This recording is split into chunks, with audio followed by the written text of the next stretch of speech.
iPhone 14 Pro Max has traveled all over the US with me and has captured many memories and helped me keep in touch with friends and family. But how has it held up over the last 11 months? And am I even looking forward to the iPhone 15? First up, we have to talk about it. If we're talking about my final review of the iPhone 14 Pro Max, we have to talk about battery life. There are hundreds, if not thousands of people online that have said that this is the worst battery performance that they have had in any iPhone that they've ever owned. And some people have shared battery health percentages in the 80s, others in the 90s, and I've been fortunate enough to be in the latter group with the battery health percentage of 97%, only recently dropping from 100% a month ago. Now, although I am at 97%, dropping 3% in a month is pretty crazy. So I have a feeling that after it drops from 100%, it's a pretty quick decline. And I am no conspiracy theorist, but battery health dropping significantly right before the announcement of its replacement is a bit concerning and kind of convenient for Apple, right? And with Apple losing their recent lawsuit for the whole Batterygate issue and being forced to pay thousands of people for throttling performance on older devices, doesn't inspire much confidence. The iPhone 13 Pro Max battery was just better than the iPhone 14 Pro Max, but not by much in my case specifically. The difference between the two is almost negligible, but like I said, I am one of the lucky ones. A lot of people out there would say that the iPhone 13 Pro Max was leagues better than the iPhone 14 Pro Max if their battery health is in the low 80s. My average screen on time for the last 10 days has been around 5.5 hours. I would even say that my last 10-day average is kind of low because I've been a little bit more active in Pokemon Go, and we recently had a community day in the Pokemon Go Fest, and I was burning through battery like crazy. I had an external battery pack on there, and yeah, so that my screen on time suffered quite a bit for that main reason, but like I said, my normal screen on time is probably closer to 7-8 hours, even as high as 9 hours and 4 minutes in that week. So yeah, battery health has been really good for me. Now the iPhone 15 lineup is supposed to get larger batteries across the board, so I can only imagine that things are going to get better for battery life going forward for everyone involved. More battery equals more battery life, so win-win. Also, you should probably hit that subscribe button. I'm just saying. Next up, performance. How has the performance held up on the iPhone 14 Pro Max? And for me, performance has been pretty consistent over the past year. I mean, I haven't noticed any real drop in horsepower, but I'm not doing a crazy ton of stuff on my phone. I mean, some light gaming, Pokemon Go, Clash of Clans, some photo editing in Lightroom, nothing too crazy. But if you saw my video comparing the iPhone 14 Pro Max to my cinema camera and even my mirrorless camera, I did try early on to do more with ProRes video, but transfer speeds from phone to computer were just unbearable. I really couldn't get behind that wave. AirDrop is slow. But it looks like that's all changing with the new iPhone 15 line because the EU has forced Apple's hand and we're finally getting USB-C. On the Pro models, it's looking like we're gonna get USB-C with 40 gigabit transfer speeds, but on the regular 15 line, it's gonna be USB 2.0 speed, so 480 megabits per second. So I'm looking forward to that tremendously because I do want to get into using the iPhone more so for content creation, simply because I've seen some really inspiring work from some really cool creatives out there using their phone solely, so I definitely got to hop on that. All in all, the iPhone Pro line is getting closer and closer to being a professional tool with the addition of USB Type-C, and I'm here for it. How has the iPhone 14 Pro Max held up in the case of durability? Now, I'll admit, every now and then I go commando just because I want to feel and use my phone as intended and how it was designed from Apple. I want to feel the metal side rails. I want to just feel the engineering because it is a marvel, honestly. Like, it's some of the best made products to exist on the planet are iPhones.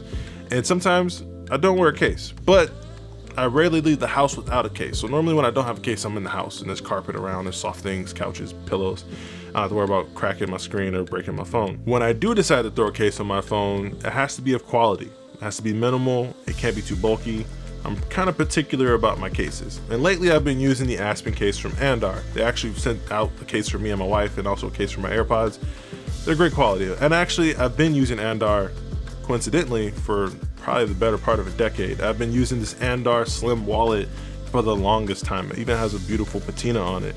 And That's one thing that carries over to the cases as well. Andar uses full grain leather in all their products, so they are of quality, and I can attest to that. My Aspen case that I've been rocking for the past couple months already has a nice little slight patina on it, you know, starting to form on the sides where I hold the phone. So going forward, Andar will be my go-to when it comes to leather goods and leather cases.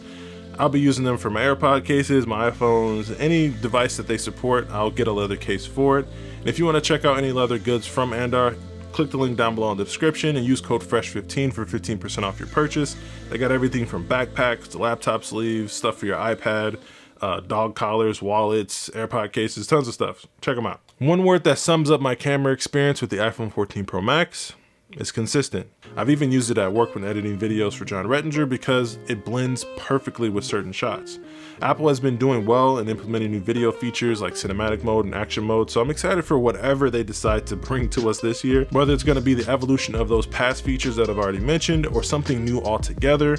You can always count on Apple to make the camera a priority with each iteration, and I'm really excited to see what that part of the keynote is going to offer. Moving on from video on over to photos, I really do like the still images that come out of the iPhone. It does a good job with most skin tones and colors, and it gives everyone a really good consistent look. But like I said, consistency. I know what image or what type of image I'm going to get out of the iPhone, and it delivers every single time. Now here are some of the iPhone 15 Ultra rumors that I am looking forward to the most. Of course, we've already covered it. USB Type-C, that's going to be the bread and butter for me. That'll be the main reason I upgrade to the iPhone 15 Pro or 15 Ultra. USB-C is going to make a huge difference. If you're able to move content and media and ProRes video from your iPhone to your computer with ease, that's all I need to upgrade. Next up, the periscope zoom lens. Now we're supposed to get a 5, 6, or 10 times zoom. No one has that nailed down. I'm hoping for a 10 times zoom on the camera because I feel like if I'm punching in, if I'm zooming in, I want at least 10 times zoom. Like 5 and 6 is like whatever, but if I'm gonna zoom in, I need to zoom in, you know what I mean? And even if they have like some type of like oversampling or photo stitching to even like make the digital zoom even better, I'd love that too. Hopefully they bring something like that to this new periscope lens. Also, one rumor that I am not looking forward to on the iPhone 15 line is the fact that they are getting more expensive. Each model is supposed to get about $200 more expensive, which is whack. That's pretty whack. I don't know, they're gonna make it sound good on stage. I don't know what they're gonna do. Maybe it's the materials that they're using, maybe because it's titanium, I don't know, space grade, whatever. They're probably gonna make it sound worth it, but $200 is still $200. Like, I'm not trying to pay any extra for the iPhone, but we shall see. Hopefully they have better trade-in incentives to offset the cost. We'll see. Next up, colors. We're supposed to get a ton of colors. Taste the rainbow with all the regular iPhone 15 phones. There's gonna be like green, blue, whatever, tons of colors on the standard iPhone. But on the Pro line, we're supposed to get a color that I am really looking forward to, which is Titan Gray.